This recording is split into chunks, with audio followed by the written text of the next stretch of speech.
Sir మీరు inspector వరకు చూసుంటారు చాలా కేసులు, మర్డర్ కేసులు కానీ లేదంటే థెఫ్ట్ కేసులు కానీ. ఎక్కువ మోటివిటీ దేనికి కనిపిస్తుంటుంది? అంటే బంగారం దీనిలో, లేదంటే ఇంకా వేరే సెక్సువల్ రిలేషన్? రెండే కారణాలండి. ఒకటి గోల్డ్ మనీ, అంటే ప్రాపర్టీ గురించి. Second sexual jealousy. వీటికన్నీ మర్డర్లు ఎక్కువయ్యాయి.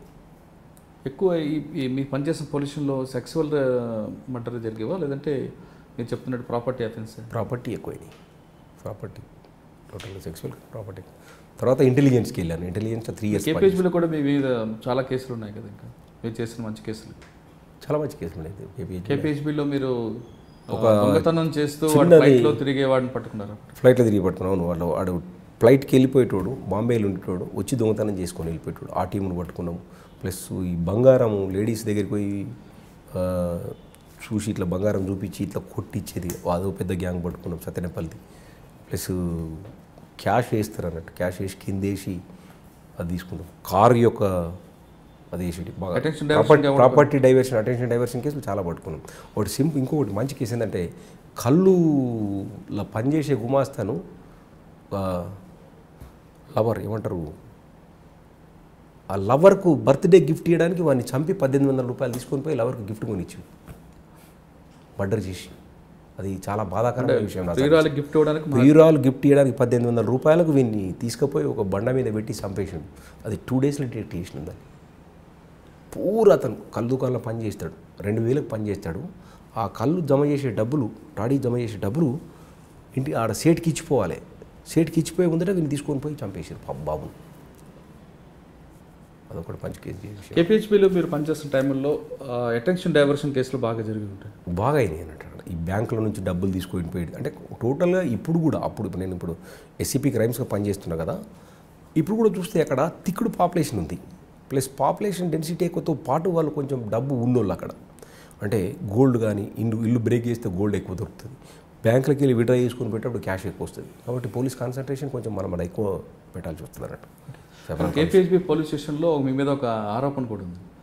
మీరు అటెన్షన్ డైవర్షన్ కేసుల్లో ఒక బాధితుడు మీ దగ్గరకు వస్తే, బాధితుడిని సముదాయించాల్సిన నంజాల నరసింహారెడ్డి గారు అతన్ని నిల్చోపెట్టి తిట్టడంతో అతను పోయి అప్పట్లో కమిషనర్ ద్వారకా తిరుమలరావు గారు కంప్లైంట్ ఇవ్వడం, దాంతోనే మీకు బదిలీ అయిందని కూడా అప్పట్లో వార్తలు వచ్చింది. అట్లా ఇన్ఫ్లుయెన్స్ బ్యాంక్ మేనేజర్ మీ దగ్గర కంప్లైంట్ ఇవ్వడానికి, బ్యాంక్ మేనేజర్ కాదు అతను, బ్యాంక్ చైర్మన్. మేబీ అభియోగం కరెక్టో కాదో కానీ అతను డబ్బులు బ్యాంకులో తీసుకొని పోతుంటే అతను ఫాలో చేస్తున్నారు దొంగలని చెప్పేసి అతను ఆఫీస్ దగ్గరికి పోయి ఆపుకున్నాడు. మీరు ఫాలో చేస్తున్నప్పుడు 100 చెప్తే మీకు పోలీసు ఇన్ఫర్మేషన్ ఇచ్చేది కదా అని. అంటే అక్కడ వేరియస్ కారణాలు. అప్పుడున్న తెలంగాణ మూమెంటు నన్ను ట్రాన్స్ఫర్ చేయడానికి ఇది ఒక కేసు అని అనుకోను. అప్పుడున్న తెలంగాణ మూమెంట్ ఉండే, ఒకవేళ ట్రాన్స్ఫర్ చేస్తే అక్కడికి వెళ్ళి ఇక్కడ చేయాలి అంటే అవన్నీ కొంచెం కాంట్రడిక్షన్. మనము అతను చెప్పడం వల్లే ట్రాన్స్ఫర్ చేసిండని వీ కాంట్. అంటే అతను అప్పట్లో వార్తలు ఏమొచ్చిందంటే, ఒక బ్యాంక్ చైర్మన్కి నేరం జరిగితే అతను ఫిర్యాదుదారుగా వచ్చి నిలబడితే నంజాల నరసింహారెడ్డి గారు అతను నిల్చోపెట్టి తిట్టడంతో అతను హట్ అయ్యి అప్పుడున్న కమిషనర్కి కంప్లైంట్ ఇవ్వడం. అట్లా ఐ డోంట్ థింక్ దట్లా ఒక బ్యాంకు కోఆపరేటివ్ అంటే పోలీస్ స్టేషన్కి ఒక ఫిర్యాదుదారు వస్తే మన ఆ రకంగా ఒకవేళ అట్లా మందలించినట్టు ఉంటే నన్ను మందలించవచ్చు, కానీ బట్ దాని గురించి ట్రాన్స్ఫర్ చేసిన ఐ కాంట్ థింక్. అంటే మందలించడం కూడా కరెక్ట్ కాదేమో కదా. మందలించలేదు. అంటే మీరు మొదలు ఒక చిన్న, అంటే మీరు ఫాలో అవుతురు దొంగలు అన్నప్పుడు 100 మీరు ఎంత ఎడ్యుకేటెడ్, రోజు డబ్బులు తెచ్చేటోళ్ళు. మీకు మీటింగ్లో కూడా మేము చెప్పాము, మీరు డబ్బులు తీసుకున్నప్పుడు కానీ వచ్చేటప్పుడు కానీ మీకు ఏమైనా అనుమానం ఉంటే మీరు పోలీస్కి ఇస్తే మీకు ఎస్కార్ట్ ఇస్తామని చెప్పినాక కూడా మీరు ఫాలో కాలేదు. ప్లస్ దొంగలు మీకు ట్రేస్ అయినాక కూడా మీరు 100 వేయలేదండి, మీరు నెగ్లెక్ట్ మీ దగ్గర ఉంది కదా, డబ్బులు వాయి కదా మనవి అని అన్నమాట వాస్తవం కావచ్చు తప్ప, కానీ అది అనడం వల్లే ట్రాన్స్ఫర్ అయిందని నేను అనుకోను. కానీ అప్పుడులో మీరు కేపీహెచ్బీ లిమిట్స్లో రౌడీల్ని బాగా అరికెట్టారని కూడా పేరు కూడా ఉంది. అంకాల శ్రీరాములు లాంటి వాళ్ళందరూ కూడా రాకుండా అడ్డుకుంటున్నారు. నేను అలాంటిది ఏదైనా నేను చేసి ఉంటే నాకు హిందువులు నా పై వాళ్ళు సహకరించి నా యొక్క వృత్తి ధర్మాన్ని నెరవేర్చడానికి వాళ్ళు సహకరించిన వాళ్ళందరికీ నాకు కృతజ్ఞత. నేను ఒక్కనే చేసినా అని అనుకోండి. I can't claim my single, it is a team. ఒక SHOగా మీ ఇచ్చిన SHOగా నా బాధ్యతలు నేను నెరవేర్చడానికి నాకు హిందీ వాళ్ళు నా పై వాళ్ళు మంచి సహకరించారు 100%. అక్కడ ఉన్న శరత్ బాబు మాకు ACP గారు, శరత్ బాబు సార్ ప్రతిదీ గైడ్ చేసేటోడు. Narasimhareddy you are going behind the limit అని చెప్పేటోడు. Go ahead, this is the good case అనేటోడు. ఆయన ప్రభాకర్ రెడ్డి కమిషనర్ గారు చెప్పేటోడు. చెప్పి సార్ ఇది ముందుకు పోదాం సార్, నరసింహారెడ్డి ఇట్లా చేస్తుందంటే కొంచెం జాగ్రత్తగా ఉండి మానిటర్ చేస్తూ ఇది చేయండి, ఏం కాదు, మంచి పోలీస్ ఫోర్స్ అట్లా అంటే 5 ఆఫీసర్ల సహకారం ఉంది. ప్లస్ ఈ రాత్రి అంతా మనం కష్టపడాలి, దీన్ని ఎట్లైనా తీసుకురావాలి. ఠాడీ దగ్గర మర్డర్ అవడం ఏంది అంటే కూడా కింద టీమ్స్ అన్ని వెళ్ళి నా కింద పనిచేసేటోళ్ళు బ్రహ్మాండంగా అట్లా డజన్ కొద్ది ఉంటారు, వాళ్ళ పేర్లు చెప్పడం కష్టమవుతుంది. వాళ్ళందరినీ కూడా పురమాయించగానే పోయి తీసుకొచ్చేయడం అట్లా. అంటే టీం వర్క్. పోలీసులో ఎవరైనా ఆఫీసర్ బాగా సక్సెస్ అయ్యారంటే పై ఉన్న ఆఫీసర్స్ యొక్క అడ్వైస్, కింద ఉన్న ఒక టీం వర్క్ అని చెప్పి. అంటే పైన కమిషనర్ దగ్గర నుంచి కింద కానిస్టేబుల్ వరకు పనిచేస్తేనే అందరు పని చేస్తేనే టీం అవుతుంది. ఆ టైంలో అందరు సహకరించుకోండి. నేను ఒక్కరిని క్లైమ్ చేసినాను, it is not correct. Okay. KPHB నుంచి నెక్స్ట్ నేను ఇంటెలిజెన్స్కి వెళ్ళానండి. అప్పుడు తెలంగాణ మూవ్మెంట్ ఇంటెలిజెన్స్లో 3 years పనిచేశాను. దాని తర్వాత నాకు ప్రమోషన్ వచ్చింది. ప్రమోషన్లో నేను ఏసీపీ బాలానగర్ చేశాను.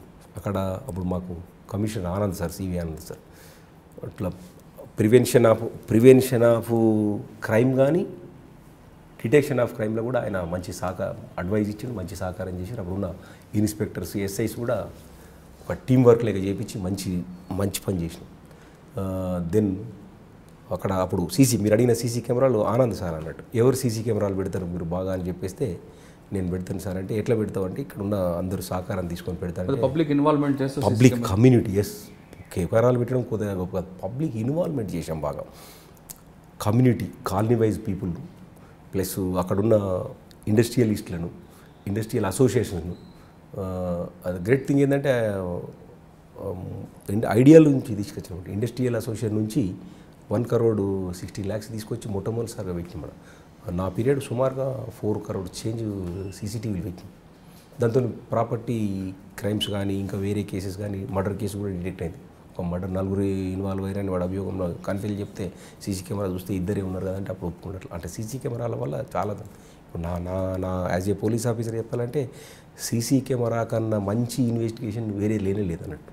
ఎందుకంటే లైవ్గా కనపడుతుంది, 2 పోయినరా, ఒక్కరు పోయినరా, మర్డర్ చేసిండా, కొట్టిండా, దీంతో చేసిండా అని. మన సీసీ కెమెరా అనేది చాలా ఇంపార్టెంట్. సొసైటీలో సీసీ కెమెరాలు ఏర్పాటు చేయడం వల్ల ఇంకా బాగా జరుగుతుంది.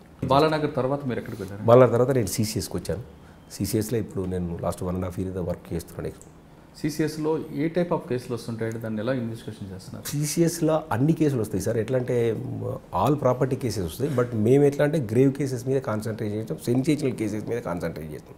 ఇప్పుడు 10 lakhs అట్లా అప్రాక్సిమేట్లీ 10 lakhs ప్రాపర్టీ అలాగే సెన్సేషనల్ అవుతుందా, ఎక్కువ గోల్డ్ పోయిందా, ఎక్కువ రిపీటెడ్ అఫెండర్ అంటే ఒకటే అఫెన్స్ ఒక అఫెండర్ ఎక్కువ చేస్తుండ, అట్లా దాని మీద కాన్సన్ట్రేట్ చేస్తాం.